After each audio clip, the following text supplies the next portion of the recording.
Kepada Tuan dan Puan, para anggota DPR yang terhormat, apa kabar hari ini? Sepertinya tak sebaik biasanya. Sama, di sini pun begitu. Kita semua memang sedang diuji. Hidup memang tak selalu baik, kan? Seperti kami-kami ini, Tuan dan Puan juga mungkin lebih banyak bekerja di rumah. Kalau lihat siaran sidang atau rapat terbuka di gedung DPR sekarang sih kelihatannya banyak kursi yang kosong. Tapi biasanya juga kosong kan ya?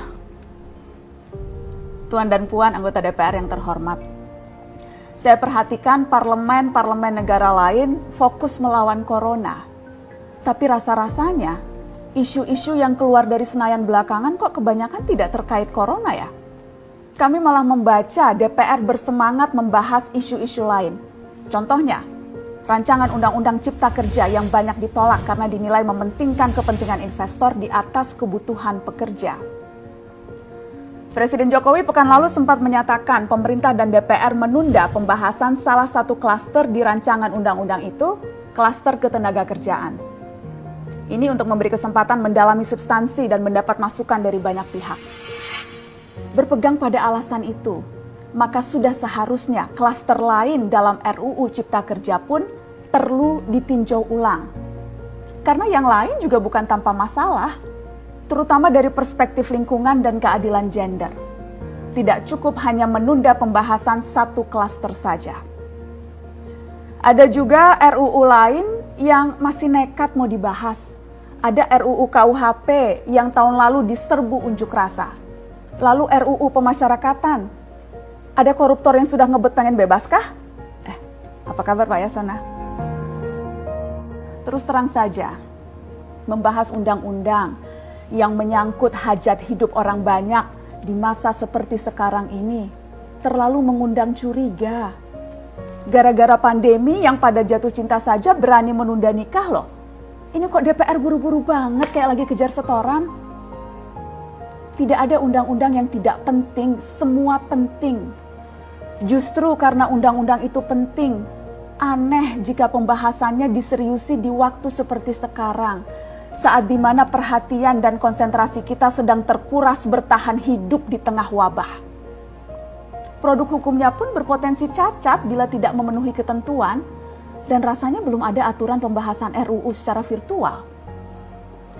Jika ngotot menuntaskan Omnibus Law, atau RUU KUHP, atau RUU pemasyarakatan, jangan salahkan jika ada yang menilai DPR tidak menjadikan perang melawan corona sebagai prioritas. Saya percaya setiap tindakan dan keputusan di masa krisis mencerminkan skala prioritas. Atau memang inikah prioritas wakil-wakil rakyat kami saat ini? Bikin ribut juga jelas tak seharusnya jadi prioritas. Satgas COVID-19 DPR kemarin dikabarkan mengimpor jamu ilegal dari Tiongkok secara besar-besaran untuk pasien positif virus corona. Satgas kemudian membantah itu, katanya ini diproduksi di Jakarta dan merupakan sumbangan Wakil Ketua DPR RI Sufmi Dasko yang akan dibagikan gratis ke berbagai rumah sakit. Kemudian dikabarkan juga jamunya mengandung bahan berbahaya dan belum terbukti klinis. Satgas lagi-lagi membantah, katanya sedang proses mendapatkan izin edar di Badan Pengawasan Obat dan Makanan. Sedang itu berarti belum kan ya? Tuan dan Puan yang terhormat, niat baik pun perlu proses yang baik. Proses yang semrawut hanya akan disusul polemik. Sementara sekarang kita sedang banyak-banyaknya menaruh harapan kepada negara.